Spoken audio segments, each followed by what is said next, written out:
Welcome back to the Student Hub Live. So in this session, we're going to take a look at the Careers and Employability Services. And they're going to tell us what they can do for new students. Again, like the library, a huge amount of support that you may not expect to come from a department, but how do they deliver this to students and how can you make the most of it? Well, joining me to discuss this are Jackie Pickles and Penny Beecroft. You're both very new to the Open University, which is brilliant because you're super excited, and the Careers Service have been expanding a huge amount. So I wonder, Jack, if you can give us a bit of an idea, firstly, about what the Careers and Employability Service do and how they can support students, because we've got a lot of new students out there now. Yeah, OK. I mean, the Careers Service, in line with the vision for the rest of the uni, we're here to kind of help students really recognise and empower them to sort of meet their reach their potential, really, to really sort of reach their potential. And what we're here to do is to really try and help them to identify their skills, to build their confidence in identifying their skills, to help them to think about what career path they want to go into, and also to link them up to opportunities, so to sort of find vacancies and things. So whatever stage students are at, whether they've joined us and they've got a definite career plan, or if they've joined us and they're still kind of thinking, I'm a little bit unsure about where I want this to take me, they can use our service and we can really help them with kind of whatever that is they're wanting. So what sort of things can they come to you about? Is it just about careers advice? Well, we can, as I say, we can talk to them if they're wanting to know, to think about their confidence around their skills. If they're starting and they're thinking, I'm really unsure what I've got to offer. I know I'm really interested in thinking about health and social care or biology or whatever it is they're studying, but a bit unclear about what they've got to offer and a bit unconfident and not feeling that they can sort of sell themselves to an employer. We can help them identify those skills and help them kind of link that into different careers and career planning that they might want to do. But again, if someone is actually at the point where they're wanting to apply for jobs and look at vacancies, we can also really support them with helping to build up application forms, CVs, interview techniques, all of those things around kind of actually getting into work as well. Brilliant. So we've asked you to fill in 4 of our interactive voting tools. The first one is a word cloud. Now, with these word clouds, we need 3 things, otherwise the results won't submit. But you can put a full stop or a cross in there if you can only think of 1 or 2. We'd like to know which 3 dream jobs you would love to do. Describe the careers advice you had at school, so words that you might associate with what that advice was, if any, and also whether or not you have a LinkedIn account and why you're studying. So what is your motivation? Is it something to do with wanting to change careers? Is it for personal reasons? Is it neither or both? So you can only choose one of those options, which is why we've got a range there. So fill those in for us and we're going to feed those into the discussion. So you do a lot more than just sort of helping students find out their paths. One of the things I think a lot of students do is say, I'm doing this because of X. I want to change my career or I want to do things. And they've got a fairly firm idea. I mean, these word clouds are a really good indicator of that because often we have a very tight construct of what we want to achieve. I want to be a blah. But you're talking a little bit about skills and how you sort of, I guess, tease out the activities that people like doing.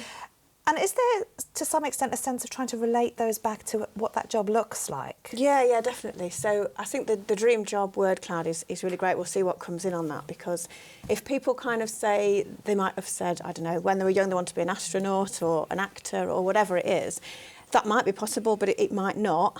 So we'd be looking at, well, what is it that's attracted them to that career in the first place? What is it that excited that sort of passion and interest? And then we can, like you say, we can relate that back and think, well, are there other jobs that could give those things, that could give that sort of satisfaction? And try and help them to kind of, again, like sort of relate it to jobs that may be more accessible. But we would never discount anything. You know, if somebody came and said, this is what I want to be, it's about thinking, well, is that realistic? How can you achieve it if that's possible? Let's see what people said their dream job would be. OK, so we've got wine taster. I love that. I don't know what drew my attention to that first, but I think that's an excellent idea. Psych, admin, examiner, all changing all the time. Statistician, charity debt officer, conservationist, tutor, analyst, magician. Brilliant. Astronaut, civil servant. This is great. Keep going back to wine taster. Research scientist, life skills teacher, counsellor, civil servant. Brilliant. Changing all the time. Incredible, some very fixed ideas, some neurologists coming up here as well. DJ. Now, how are all these people, how are you going to help this lot? Well, we'd have a chat with them. We'd kind of say, is it possible? Is it realistic? If somebody really wants to be a DJ, we could talk to them about, can you set up a little event for yourself? Can you do something locally? There's this Can you do a amazing party? music module I was talking to the Faculty of Arts and Social Sciences about sound technology. Yeah, you can do that. So we'd sort of see if there's anything possible. And then, like I say, if it seems like there were some barriers or it wasn't going to be quite so possible. Was there anything on there that was really unrealistic? Can you remember? No, I thought the wine tasting was fine. Very achievable. We're going with the wine tasting. Sorry, what might be unrealistic? Well, I can't think. Was there anything that was... Ting. Anything king, they couldn't... king, being a king. Okay, yeah, so maybe that's not possible. So perhaps in the UK, you might need to broaden your horizons. yeah. So we'd look at broadening that out a little bit. Okay, excellent. Now, you've mentioned the sorts of things that you can do, of which there is a range. But Penny, I wonder if you can tell us about how people access the services and what there is on Scope. What platforms have you got? Yeah, absolutely. So the first port of call, really, when you want to find out, what we're up to and what we can support you with, is to check out our website. So you can find that through from your student homepage. There's a link, just click through to Careers and it'll take you through to our dedicated Careers and Employability website. And then from there you'll find 5 main sections to explore.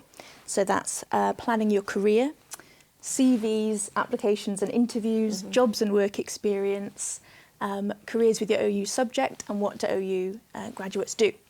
So, that's your kind of starting point really for exploration.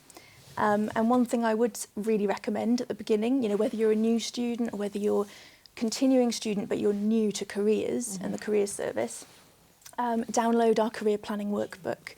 So you can find that under, here you go, you can find that under Plan Your Career and Career Planning Publications. So nice and logical route, hopefully easy to find. Jill says she wants David Attenborough's job, so can she use this career planning and job seeking workbook to get that? Yes, I think you could have a go. There might be alternatives we could find.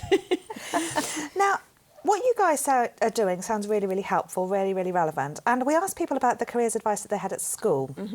I actually don't remember what careers advice I had at school, but interestingly, watching my stepson and various youngsters around now, careers advice seems to be a lot more relevant. Let's see what people's experiences was of the careers advice that they had when they were perhaps previously in education. So unhelpful is the key thing here. Poor, 1 10-minute session.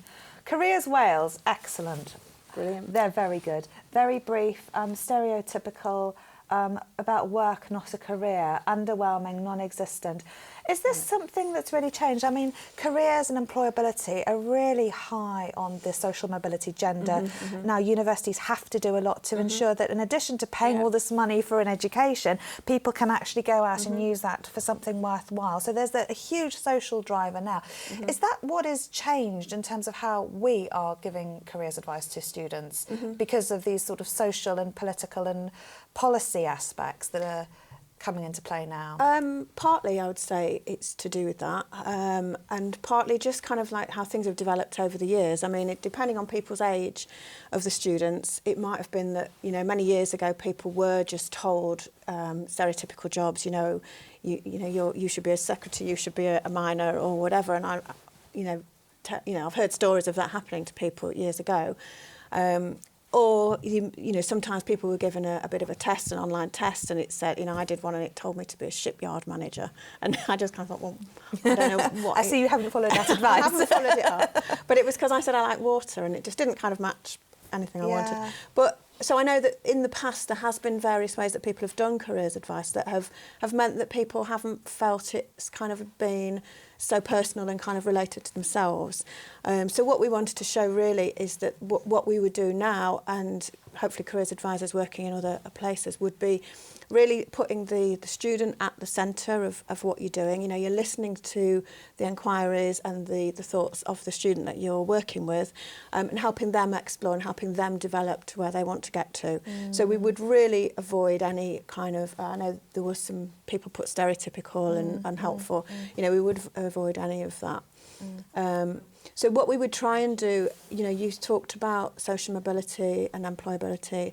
Obviously we would try and kind of look at the full range. So again, sort of starting with what's right for the student and where they're at and helping them to develop ideas of what's going to be a good career for them. But then, yes, we will really help and work with students to find, graduate vacancies or vacancies that they want to apply for. We've got a whole team of employer engagement officers that work with employers, bringing them into some of our support. So hopefully we've got a really good mix of very sort of client-focused careers advice where we're going to be supporting students, but also bringing in externals and helping them with the actual kind of getting into work as well, sort of finding the vacancies. Because I think the one thing that's apparent is that there's no right answer. You can't input all these things, fill in a questionnaire and get an end result.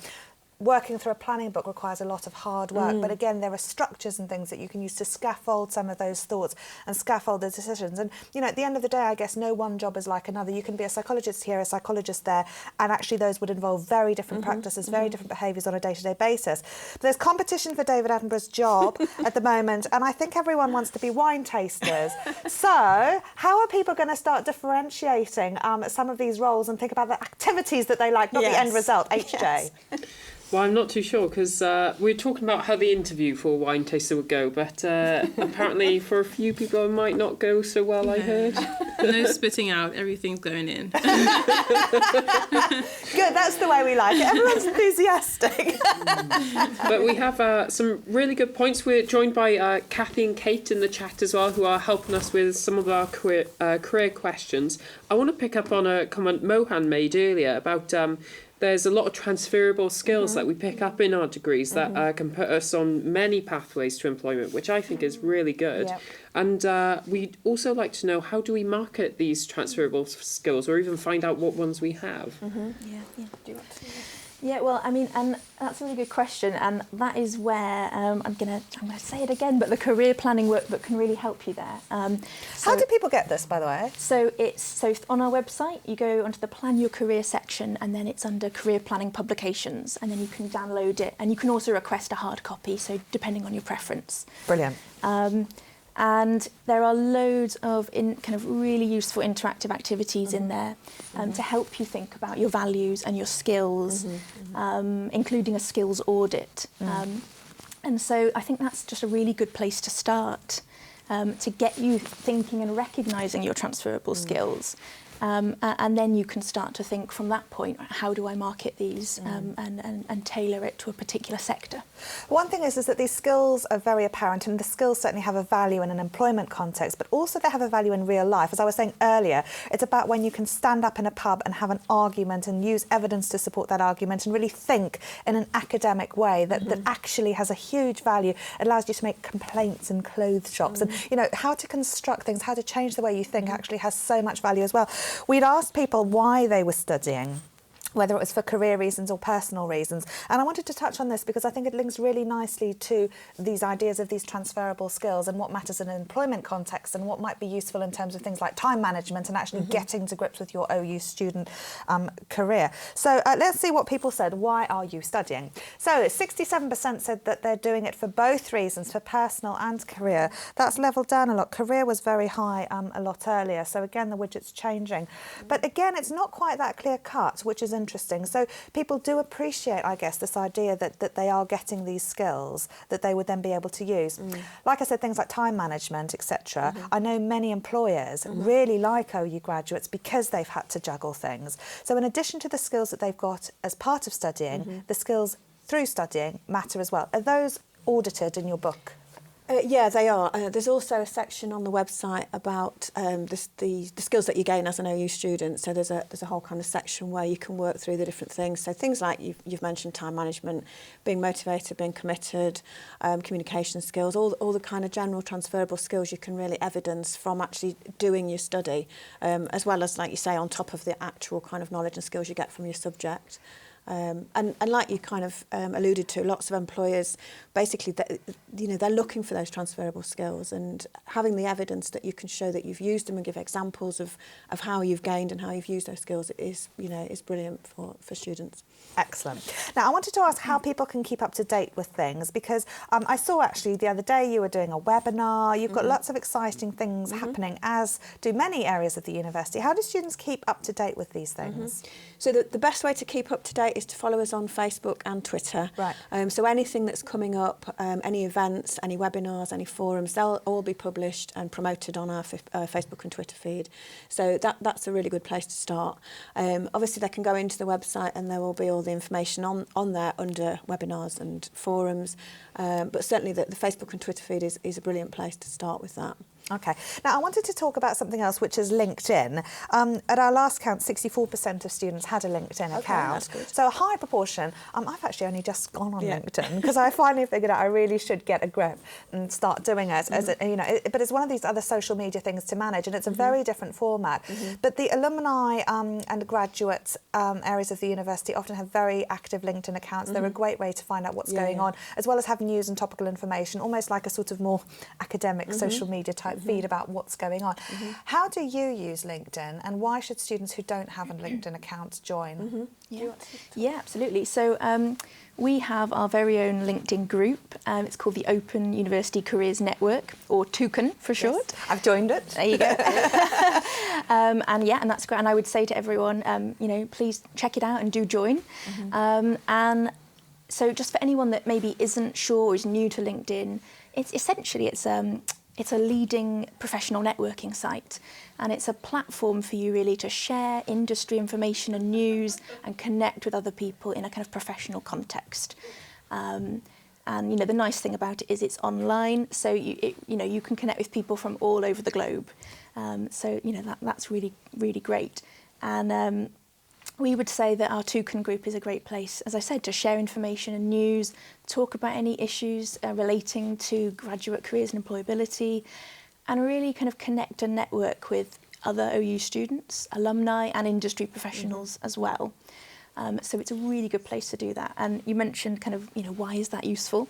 Well, it goes back to that word networking again. So I think sometimes people can find the word networking quite daunting. Sometimes people are a bit afraid of it. It brings up images of really kind of extroverted people and, even self-promotion. But I think it's really important to say that that's not what it's about. Networking is, in essence, it's about connecting with people who share your interests, where you can kind of, and following on from that, share advice, expertise and knowledge. And it's a two-way process, so anybody can be an effective networker. And I think it helps to think perhaps about how you network, perhaps in your personal life outside of work first. So let's just say, you're into mixed martial arts, and just plucking something at random. It's a likelihood that you might be involved in a group, say. You might socialise. Are you promoting our quiz this afternoon with our ninjology-ology? You'll have to tune in at 2 to find out what that's all about. So you probably are part of a group. You might practice with other people who are interested in mixed martial arts. You might go to tournaments together, share tips on training. Think about that. That's networking. People are already doing it in their day-to-day life. So professional networking is just about thinking about doing that in a work context. And I think if you think about it like that, it can take the pressure off. And you think, I've got these skills. It's just about putting it into a different context. Because I think so many people, they'll start their degree and think, right, I'm going to go and be a David Attenborough. And then they'll do their, mixed arts degree and then get to the end and think, right, I'm qualified and ready to go. And I guess the thing about, sort of joining these LinkedIn things is that you might find out what jobs are there. You might actually find out what David Attenborough's doing in addition to all this filming and how difficult that is. And you might say, actually, I'm not really sure that I'd quite like that side of things. You might find out, who's hiring, who's not. You might think, actually, this is really limited and perhaps what I really like doing could go in this area. So you might start following other channels and you get a sense, I guess, of the flow of the employment. And that's really important if you're going into something, to get a sense of how that space might look. Yeah, definitely. And you can use, if you make connections with people who have been alumni of the OU or who are alumni of the OU, obviously you've then got a reason to connect with them. You can ask them about their roles. You can say, oh, you're working in this field. How did you get into it? How have you found it? And it's it's just a brilliant way to start off. And so how do you do broaden that? Is that through the research. messaging component? Because Yeah. I know a lot of people have an OU icon on some of their pictures, or they might clearly indicate on one of these profiles where they work, where they study, etc. So would it be sort of happy, you could say, okay, I know you're an OU alumni, you could message someone in an area that you wanted to talk I think about? it's good if you do message people. It's good to show that there is some kind of connection or a reason why you're contacting them, because people often don't want to get sort of contacts just cold for no reason. Yeah. But if you're, if it's an alumni from the OU, or there's some other kind of reason that you've met them at a meeting, or you've met them at a training course or whatever, you put that into the message, and sort of go for it, really. Brilliant. So you offer lots and lots of practical advice. Now, I would be remiss not to just briefly mention jobs. Have you got any jobs in your service? Because that's often what we expect a career service to do. And what's going right now? Wine tasting. Wine tasting. I love it. I'll have to wait till 8 o'clock tonight, though. Not David Attenborough, unfortunately. No, clearly not. No magicians, I don't think. HJ, They've got drinks. you two, we're not allowed to do that. It's the Open University. Well, we thought we'd Are you get wine some tasting? work experience. No. We're talking about David Attenborough, not the wine tasting. I think we can all agree that's We were having a look at some other kinds of jobs, weren't we, that people might be interested in. right. So we found water slide tester. So obviously all the new kind of like fairground things and stuff that happen, people have to test those. And there was Queen Swan marker. These are we were thinking about more unusual careers that people maybe aren't aware are out there. So, Now, is that a job or a career?